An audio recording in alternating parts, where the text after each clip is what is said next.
Well, first it was Harvey Weinstein, then Kevin Spacey. Now you can add Brett Ratner and Dustin Hoffman to the list of men being accused of sexual misconduct. So I'm just going to give you each of the situations real quick. So a Canadian actress model is launching a $4 million lawsuit against Harvey Weinstein, Disney, and others that claim he sexually assaulted her twice in 2000. She filed as Jane Doe. The woman says the now disgraced producer, quote, pushed her onto the bed, took his penis out, forced down her skirt, and held down her wrists. I'm starting to think he has a big honker. Because when you're begging people to watch you in the shower, that's not a micro penis move right there. That's the guy with the big biceps go around. You got any dumbbells around here? Yeah. And that's more like, isn't it hot? No, it's hot. I'm taking my shirt off. Yeah, no, that guy has big guns, and this guy's got a big honker. If his plan is watch me in the shower to everybody, right? Witness this. No microphallus. Witness this. No microphallus dude says, watch me in the shower, do they? I don't think so. No. Get to the bottom of that. No. Unless he likes to wield his power so thoroughly that you will watch my micro penis, whether you like it or not. Please don't, Brian. All right. Okay. Next, Kevin Spacey has the opportunity to enter rehab for sex addiction now that Netflix has suspended production of House of Cards. His rep said in a statement Wednesday night, Kevin Spacey is taking the time necessary to seek evaluation and treatment. It's going to be funny. Every new series is going to star Scott Baio because all the good actors are in rehab or in Arizona or under. This is a window under open. Investigation. The window's open, Scott. You're fine. You say, now, back to Scott Baio and Kirk Cameron. Like they're just going to take over every acting gig. Prime time. Every other one, it just has to be either heading for rehab. It's going opposite directions. It's all Charlie Sheen, and it's all, like you said, the Scott Baios and the Kirk Camerons. Because, no, you can't have no dirt on Charlie Sheen you can dig up at this point. Charlie's happy to tell you. Everyone knows all the Charlie Sheen dirt. Yeah. Well, it's going to be a great opportunity for women to really start getting into Hollywood now, right? Yeah. Oh, there's plenty of space. Yeah. So meanwhile, moving down the list, 6 women have accused Brett Ratner, the director of Rush Hour film series X-Men, The Last Stand, of sexual harassment and misconduct. Ratner's lawyer categorically denied all of the accusations on his behalf, but that didn't stop Warner Brothers from suspending their deal with Ratner's company. And actresses Olivia Munn and Natasha Henstridge went on record. Henstridge told the LA Times of how Ratner forced sex on her when she was still a teenager. Munn has repeatedly told the story of Ratner pleasuring himself in front of her. Since the story's publication, the journalist said another 20 women have reached out with similar accounts of Ratner. And finally, Dustin Hoffman. He was accused of sexually harassing an intern on the set of one of his films in 1985. Her name's Anna Graham Hunter. She's a writer, says that when she was 17, the Oscar-winning actor groped her and made inappropriate comments about sex to her. She told The Hollywood Reporter, quote, "Can I ask this? With the groping, now we've opened up rape to everything, assault to everything. Like, I put my hand on your shoulder, that's assault. Yeah. Groping.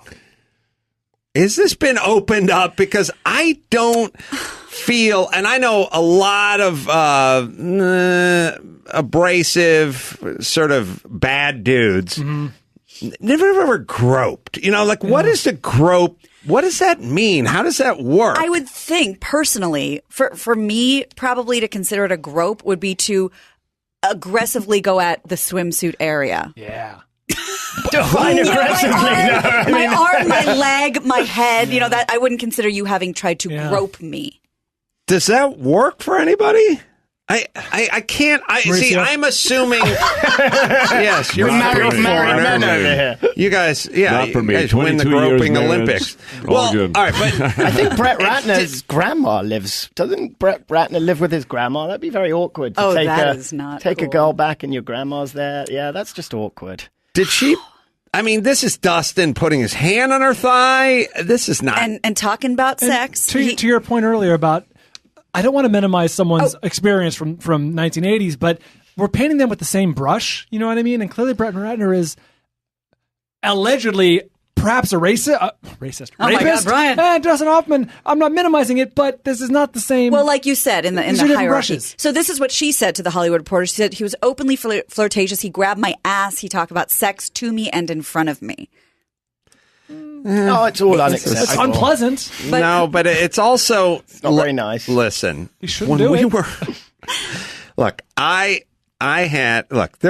first off, who amongst us? I worked at the Man Show when they were trying to convince me that Natalie Maines, the lead singer from the Dixie Chicks, was in love with me. That's awesome. When Jimmy was pulling a prank on me. It was based in some truth, or at least some factual stuff. We won't get into it, but the point is at some point, they needed a pair of panties to be sent to me in the mail, and they did not have time on their side. And they said to our receptionist or something we need to borrow your panties. And but she was in on the joke. She took the panties, went to the bathroom, took the panties off and threw them in a box, and they put them on my desk. Now, that would not look very good in transcript form. I was going to say today. Then Adam Carolla admits it was a joke.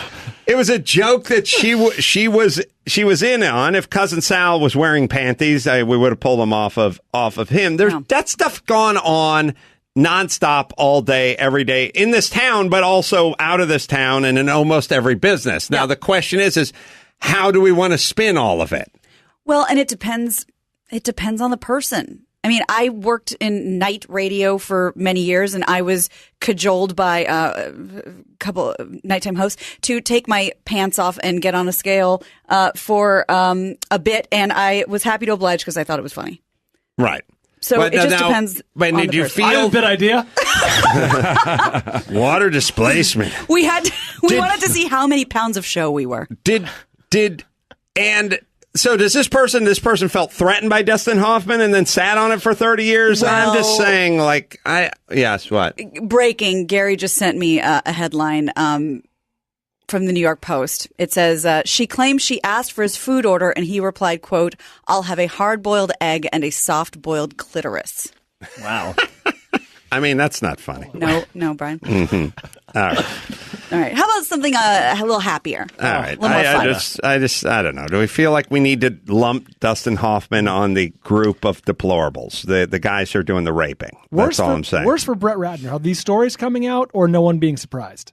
I don't know the man. You're not surprised? I think this was the biggest, one of the most worst kept secrets. One of the most unsurprising stories to come out. Yeah, from what I've heard. Oh, really? Yeah. Yep. I didn't know.